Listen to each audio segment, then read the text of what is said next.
उत्तर प्रदेश की योगी आदित्यनाथ सरकार जहां विकास के प्रति सजग है, वहीं सांस्कृतिक धरोहरों के संरक्षण और उत्थान पर भी विशेष ध्यान दे रही है। सरकार ने प्रदेश के सभी प्रमुख तीर्थ क्षेत्रों के लिए विकास परिषद की स्थापना और परियोजनाएं शुरू की हैं। इसी सिलसिले में भगवान श्री कृष्ण की लीला स्थली ब्रज भूमि को विशेष प्राथमिकता दी गई है। इसके लिए उत्तर प्रदेश ब्रज तीर्थ विकास परिषद का गठन किया गया है, जो न सिर्फ ब्रज क्षेत्र की धार्मिक और सांस्कृतिक विरासत को संवारने और संजोने का काम कर रहा है, बल्कि धार्मिक पर्यटन को बढ़ाने में भी अपनी अहम भूमिका निभा रहा है। हमारा ये ब्रज क्षेत्र अपनी इस विरासत को संरक्षित करते हुए निरंतरता को आगे बढ़ाते हुए आगे बढ़ेगा, कोई संदेह नहीं होना चाहिए। और मैं आपको इस बात के लिए आश्वस्त करता हूं कि केंद्र और राज्य शासन दोनों मिलकर के इस अभीष्ट लक्ष्य की प्राप्ति करने के लिए जो कुछ भी सर्वोत्तम होगा वो हम करेंगे। योगी आदित्यनाथ उत्तर प्रदेश के मुख्यमंत्री के तौर पर ब्रज तीर्थ विकास परिषद के पदेन अध्यक्ष हैं और ब्रज उन्हीं की देखरेख में अपनी कृष्णकालीन युग में वापसी कर रहा है। इसी के चलते ब्रज क्षेत्र के 8 जिलों के 2800 से अधिक गांव धार्मिक और सांस्कृतिक विकास की इस यात्रा में शामिल हैं। यहां यमुना के किनारे चिंताहरण घाट और देवराहा बाबा घाट का पुनर्निर्माण हुआ है।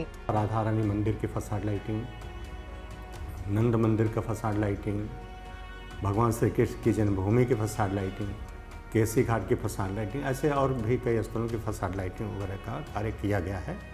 और रसखान की समाधि, ताज बीबी की समाधि, ये ऐसे स्थल थे बिल्कुल उपेक्षित पड़े हुए थे, उसको एक दर्शनीय स्थल के रूप में विकसित किया है। तीर्थ विकास परिषद द्वारा गोवर्धन पर्वत की सप्तकोशीय परिक्रमा मार्ग का भी सौंदर्यीकरण किया गया है।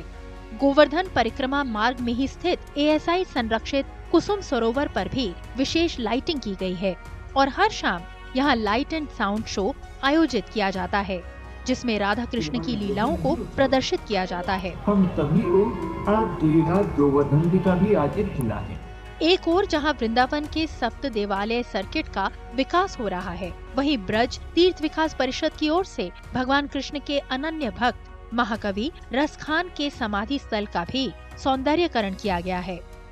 यहाँ आने वालों को उनके जीवन के बारे में बताने के लिए एक व्याख्या केंद्र का निर्माण कर विशेष प्रकार की लाइटिंग भी की गई है, जो शाम को यहाँ आने वाले पर्यटकों के लिए एक अलग ही एहसास देने वाला पल होता है। जो आज से 10 साल पहले हम लोग यहाँ पे आते थे तो कंकड़ी थी, गड्ढे थे और कुछ नहीं था इसके अलावा, तो पैरों में चुभन होती थी, पैरों में छाले हो जाते थे, वो चीज़ नहीं है। बाकी रोड बहुत अच्छा है, प्रशासन की भी व्यवस्था अच्छी रहती है यहाँ पर। पहले इधर लोकल के हमारे जो मजदूर भाई थे, हम उनके साथ ट्रैक्टर चलाते थे, तो हमारी इनकम 100 से 300 रुपये थी।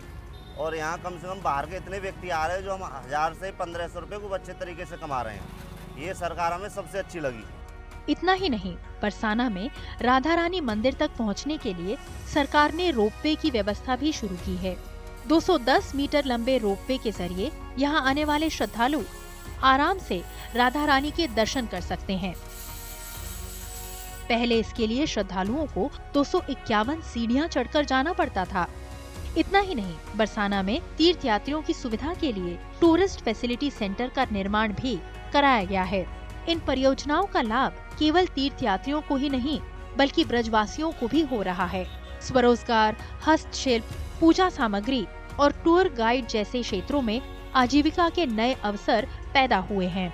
कुसुम सरोवर, इसे भी यहाँ पर आज पुनरुद्धार करके लाइट एंड साउंड कार्यक्रम के साथ इसको जोड़ने का काम श्री राधा रानी मंदिर में बरसाना में अब रोपवे भी आज प्रारंभ हो गया है।